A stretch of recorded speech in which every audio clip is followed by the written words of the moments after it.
ప్లేస్కి మనం వెళ్ళి ఇది చెరపుంజి ఇక్కడ అధిక వర్షపాతం ఉందని ప్రతి స్టూడెంట్ అక్కడికి వెళ్ళే అవకాశం ఉండకపోవచ్చు. అలాగే రెండో ఎక్కానికి క్యాలిక్యులేటర్ ఎందుకు, క్యాలిక్యులేటర్ పట్టు అన్నారు. సో అది కూడా ఇప్పుడు రెండో ఎక్కం మనం నేర్చుకునేది జీవితాంతం ఎక్కడో ఒకటి ఉపయోగపడుతూనే ఉంది. మూడో విషయం, ఎవడో పిచ్చివాడిలాగా ఐన్స్టీన్లా కనిపెడతాడు, వాడిని అందరూ ఫాలో అవుతారు అంటే ఇప్పుడు. కానీ ఈ ఐన్స్టీనో లేకపోతే ఈ స్టీవ్ జాబ్సో వాళ్ళకు కాలేజ్ డ్రాప్అవుట్స్ అయినా కూడా కంపెనీలు పెట్టి మళ్ళీ వాళ్ళు వాళ్ళ కంపెనీల్లో పనిచేసేది ఉద్యోగానికి మాత్రం వాడు హార్వర్డ్లో క్యాంపస్ ఇంటర్వ్యూలు కలెక్ట్ చేస్తాడు, వాళ్ళు కాలేజ్ డ్రాప్అవుట్స్ దగ్గరికి వెళ్ళాడు. సో అది మీరు దాన్ని ఎలా జస్టిఫై చేస్తారు? ఇప్పుడు చాలా చాలా బాగా చెప్తున్నాను సార్, అది విస్తృతించవద్దు, చాలా బాగా చెప్తున్నాను. ఇది ఒకటి, నేను చెప్పినటువంటి ఒక విషయాన్ని అవునా కాదా అని చర్చగా మారుద్దామని ప్రయత్నం, చాలా బాగుంది. కానీ నేను చెప్పలేదు ఆ విషయం చెప్తున్నాను, మీరు వేసుకోండి ఈ ప్రశ్న అని చెప్తున్నాను.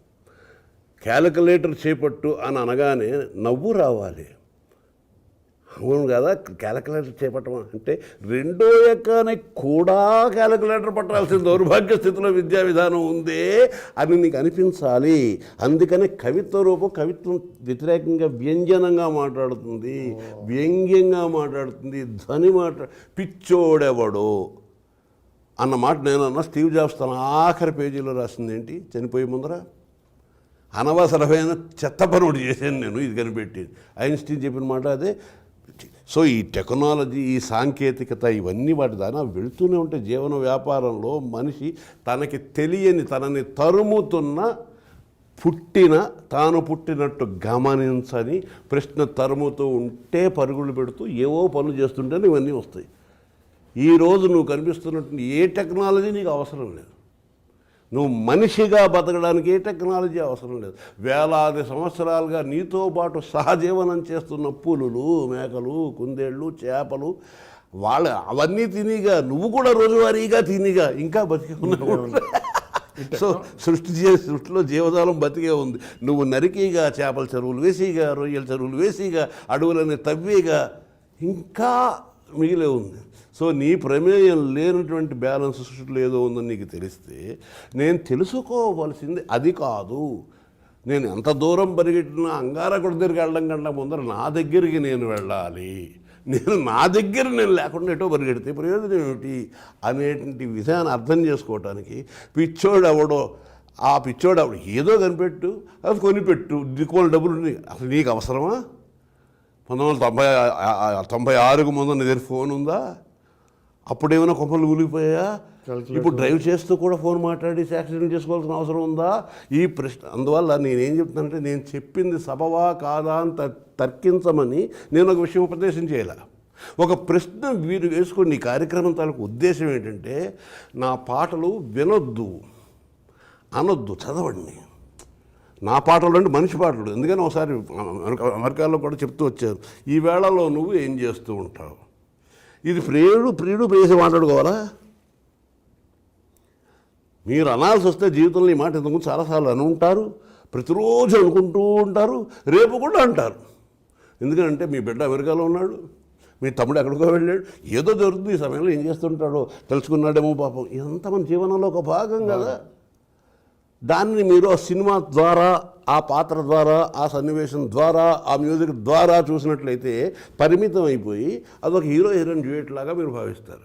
నేను ప్రతి చిన్న అవకాశాన్ని అకాడమిక్ డ్యూయెట్ అనేది ఒక మీనింగ్లెస్ ప్రక్రియ, యూస్లెస్ అండ్ మీనింగ్లెస్ ప్రక్రియ. చాలా సుస్పష్టంగా చెప్తున్నాను. యుగాళ్ళ గీతం అంటే ఏమిటి అర్థం?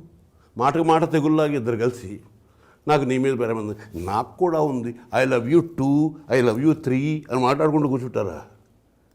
సో నవరసాలలోనూ వాచ్యంగా ఎక్స్ప్రెస్ చెయ్యక్కర్లేని ఏకైక రసం రసరాజమైన శృంగారం. ఎంతమందికి పట్టింది తెలుసా విషయం?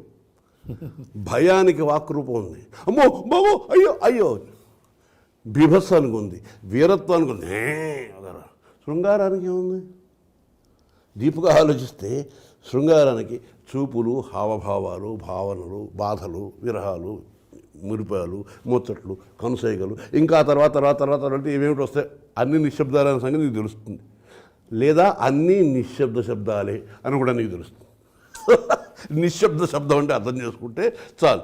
కానీ మన కర్మ కొద్దీ సినిమాలో 90% పాట డ్యూయెట్లే ఉంటాయి.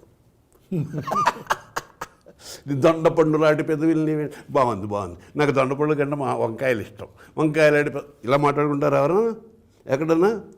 ఈ సినిమా తీసేవాళ్ళు చూసేవాళ్ళు అందరూ ప్రేమించుకునే వాళ్ళు అలా ఎప్పుడైనా అలాంటి వెకిలి చేష్టలు చేశారా?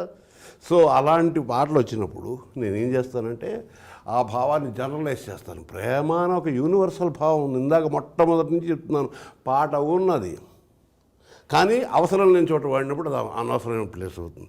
ప్రేమ ఉన్నది, అంతా ఉన్నదంతా, జగత్తంతా ఉన్నదంతా ప్రేమే. సూర్యుడు చూపించే ఎండ ప్రేమ, సూర్యుడిచ్చేదే వాన, సూర్యుడిచ్చేదే చలి, సూర్యుడిచ్చేదే రాత్రి, సూర్యుడిచ్చేదే వెన్నెల. అవన్నీ సూర్యుడి. మరి ప్రేమను ఏ రూపంలో కావాలో రూపంలో ఇవ్వట్లా. నువ్వు చెమటలు చిందించి పని చేయడం ద్వారా, నీకు ఆరోగ్యం ఇవ్వడం ద్వారా, పంట ఇవ్వడం ద్వారా, మెతుకు ఇవ్వడం ద్వారా, బతుకు ఇవ్వడం ద్వారా పగటిపూట వెలుగుతున్నాడు. నిద్రపుచ్చడం ద్వారా, జ్వాలపుచ్చడం ద్వారా, చల్లగా ఉంచడం ద్వారా, వెన్నెల రూపంలో తాను చంద్రుడిలాగా మండి మనకు వెన్నెల రూపం. ఎంత ప్రేమే కదా. ప్రేమ లేనిది ఎక్కడ. ఇక లైంగికమైనటువంటి ఒక ఆకర్షణకి అప్రధానమైన ఒక విషయాన్ని లేనిపోని ప్రాధాన్యత ఇస్తూ, అది కూడా నేను ప్రేమిస్తాను, అన్నం తింటాను అంటే నాకు అర్థమవుతుంది, నిద్రపోతాను అంటే అర్థమవుతుంది. ఇవన్నీ సకర్మక క్రియలు అంటాం. ప్రేమిస్తానంటే ఏమిటి చేస్తాను? దానికి ఏం అర్థం లేదు. సో ఇలాంటి వాటిలో వచ్చేటప్పటికి నేను ఒక స్టేట్మెంట్లా ఇస్తాను. ఆ స్టేట్మెంట్ని అది మనిషికి ఇస్తున్న స్టేట్మెంట్ లేదా స్వాగతం. నేను ఎంతసేపు ఏ పాట రాసినా స్వాగతం నాకు నేను అనుకుంటూ ఉంటాను. అదే వినగానే నువ్వు అనుకోవాలి అంటే అంతర్ప్రవాహంగా ఉన్న సరస్వతిని బయటికి తీసి చిత్రగంగ నుంచి యమున నుంచి వేరు చేయాలి. నాకు మీ దగ్గర నుంచి రావాల్సిన ఆన్సర్ ఏంటి నాకు బాగా అంటే జనాలకు కూడా చెప్పేది మీరు ఇందాక అన్నట్టు. ఉదాహరణకి ఇంకొక మాట చెప్పి ఆపుతాను. బెంగళూరు లాంటి కాస్మోపాలిటిక్ సిటీస్లో చూస్తే అక్కడ ఉండేటువంటి ఆటో డ్రైవరు 6 భాషలు మాట్లాడతాడు. మనం మామూలుగా 3 భాషలు మాట్లాడితే బహుభాషా కోవిదుని బిరుదులు ఇచ్చేసి నానా అల్లరి చేసేస్తాం. వాడు 6 భాషలు ఎలా? వాడు బతుకది అవసరం. వాడికి అక్కడ రకరకాల భాషల వాళ్ళు వస్తారు, రకరకాల పనులు చేసుకుంటారు. వాళ్ళని పలకరించి ఆ బేరలాకు రాకపోతే వాడికి కూడా ఎవడో ముట్టుకుపోతాడు. వాడు అలాగో ఎలా నేర్చుకున్నాడంటే గాలి నేర్పింది. ఏ పాఠశాల నేర్పింది వాడికి 6 భాషలు? ఏ యూనివర్సిటీలో వాడు 6 భాషలు పట్టాపుచ్చుకున్నాడు? మద్రాసులో చూడు, బెంగళూరులో చూడు, బొంబాయిలో చూడు, 6 భాషలు వాళ్ళు మాట్లాడతారు. Minimum 6 languages. అలాగా ఇప్పుడు వర్షం అంటే ఏమిటో మామూలుగా చెప్పి ఒక ముక్కలో చెప్పి వదిలి, వర్షం అంటే ఏమిటో తెలియదు, చూడాలి. అది కూడా చెప్పక్కర్లేదు వర్షం అంటే ఏమిటని. నువ్వే పసిపిల్లలకు కూడా తెలుసు. బొబ్బ అంటాడు చిన్నప్పుడు. ఈ బొబ్బను పట్టుకుని ఆ బొబ్బతో పోలుస్తాడు. చెప్పాలా? చెరపుంజిలో చినికి ఎంత ఉంది అన్నది చెరపుంజి తీసుకుని పడే వాడికే తెలుస్తుంది. అప్పుడు గొడుగేసుకోవాలో మానాలో తెలుస్తుంది. తారాడాల్లో వీడంతా గోదావరి ఉన్నవాడికి బతుకంతా ఇక్కడే గడుస్తున్నాడు. ఎందుకు లెక్కలు? అనవసరం. భూమి భారం ఎంత, ఎన్ని తులాలు భూమి, ఎందుకు నీకు భూమిని తూచి ఏమిటి చేస్తా? నీ భారం ఎంతో తెలుసుకో ముందు. నీ బాధ్యతల భారం ఎంతో తెలుసుకో, నీ ఆలోచనల భారం ఎంతో తెలుసుకో, వాటికి ప్రమాణాలు ఏంటో తెలుసుకో. ఇవి వదిలేసి జనరల్ నాలెడ్జ్ అని మాట్లాడు అంటే అర్థం ఏమిటి? సామాన్య పరిజ్ఞానము అని అర్థం. తెలుగులో మాట్లాడాలంటే జనరల్ నాలెడ్జ్ అంటే సామాన్య పరిజ్ఞానము. సామాన్య పరిజ్ఞానం అన్న వాడికి అర్థం ఏమైనా ఉందా? కౌన్ బనేగా కరోడుపతి అంటే 1 కోటి రూపాయలు అవడం నీకు ప్రేజిస్తానన్న లాటరీలో ఊరికి ఇచ్చేస్తాడా? వాడికి 10 కోట్లు రాదు, నీకు 1 కోటి రూపాయలు ఇస్తాడా? అంటే నీకు 20 కోట్ల మంది వాళ్ళ జేబుల్లోంచి 1 రూపాయి ఇస్తే అక్కడెక్కడో గుర్రం తంతే ఆ తాపు తగిలి డైరెక్ట్గా వాళ్ళు ఇచ్చిన అన్ని కోట్లు నీ జేబులోకి వచ్చేయాలని దురాశ కొద్ది నువ్వు కొంటున్నదే లాటరీ. కానీ దానికి ఏమైనా లాజిక్ ఉందా? జనరల్ నాలెడ్జ్ ఏమైనా ఏడ్చిందా? సో కౌన్వనగా కరుడుపతి కూడా వాడు నీకు డబ్బులు ఇవ్వడానికి పెట్టలేదు, డబ్బులు సంపాదించడానికి పెట్టాడు. దానికి మళ్ళీ గైడ్లు, గంధర్వులు. మా త్రివిక్రమ్ గారు రాశాడు డైలాగు, 2వ యుద్ధ ప్రపంచంలో పాల్గొన్న వారు ఎంతమంది, బాగా జనరల్ నాలెడ్జ్ తెలిసిన వాడు చాలా గర్వంగా మీసం వేసి ఇన్ని లక్షల మంది అని. వాళ్ళ పేర్లేమి అని చచ్చాడు. ఈ జనరల్ నాలెడ్జ్ ఏమైంది? సో జనరల్ నాలెడ్జ్ అన్న వాడికి అర్థం లేదు. నీకు కావాల్సిన జనరల్ నాలెడ్జ్ కాదు, నీకు కావాల్సిన నీ నాలెడ్జ్. అది ఇక్కడ దొరుకుతుంది.